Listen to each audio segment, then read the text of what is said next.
Vincent de Paul, The Lazarist Mission and French Catholic Reform by Alison Forrestal. This book is a major reassessment of the thought and activities of the most famous figure of the 17th century French Catholic Reformation, Vincent de Paul. This is the first study to assess de Paul's activities against the wider backdrop of early modern Catholic religious reform and Bourbon political rule. Alison Forrestal shows how de Paul worked productively with a broad network of male and female associates in efforts to influence the character of devotional belief and practice within the Church.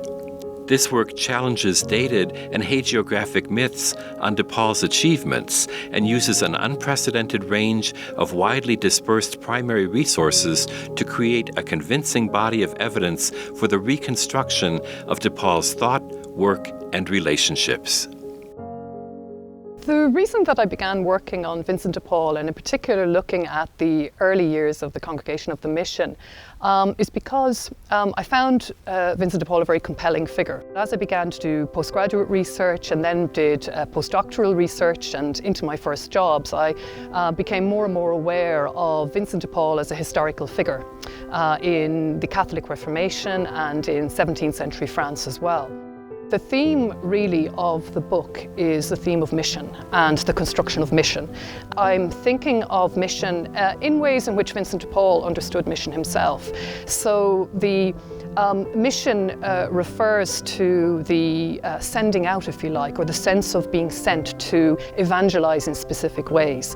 And over time he developed a very clear vision. But Vincent de Paul didn't really use the term reform. He didn't see himself as part of a large movement, and to him he was simply part of a continual process of eternal renewal of the Church. So he is relatively moderate in his approach to anti-Protestantism and works towards reform, works towards the defeat of Protestantism indirectly by attempting to set the Church's own house in order. Vincent de Paul doesn't invent the wheel or reinvent the wheel. He uses practices that were and ideas that were traditional, some, others which were contemporary and innovative in that sense. But the way in which he applies them, or the way in which he applied them, was very systematic. It was very sustained, and it required an astonishing eye for detail and vision as well. His ability to maintain different types of relationships with individuals is also very notable. And all of those things are key, I think, in the success that he actually has. In terms of trying to think about the relationships, I needed to look at personal relationships with individuals like Louise de Marillac, for example. But I also needed to look at relationships which were essentially epistolary relationships. So relationships, for example, with Alain de Solmignac, who is the Bishop of Cahors, who effectively acted as a kind of agent for Vincent de Paul in the Southwest from the 1640s onward. So it's a very interesting aspect of the research to examine the different types of relationships and also the modes, if you like, by which those relationships were sustained in paper and in person. I concentrate on the confraternities of charity in the book, and I concentrate a good deal on the ladies of the Hôtel Dieu, and in particular on an inner circle of about a dozen ladies who really had quite a privileged affinity with Vincent de Paul. And I found some really interesting things there. I looked in detail at the way in which the privileged affinity which these women enjoyed with Vincent de Paul, and I suppose I could say as well that equally he enjoyed a privileged affinity with them. This is a two-way process.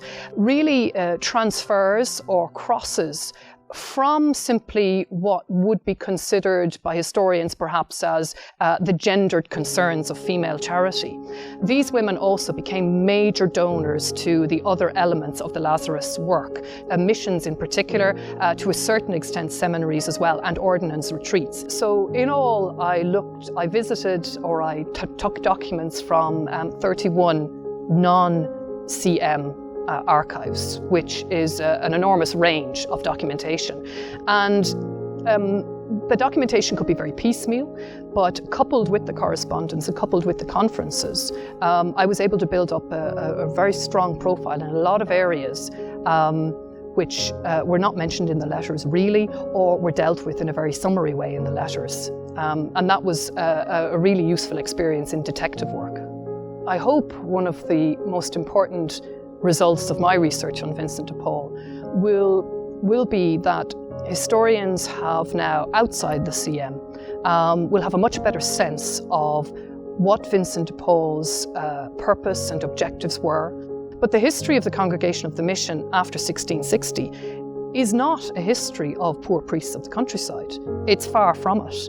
So I think in order to understand why that became the case, in order to understand perhaps differences and distinctions from the original vision of the founder, one needs to go back to Vincent de Paul and to look at him in a new way as part of this major reform movement of the 17th century.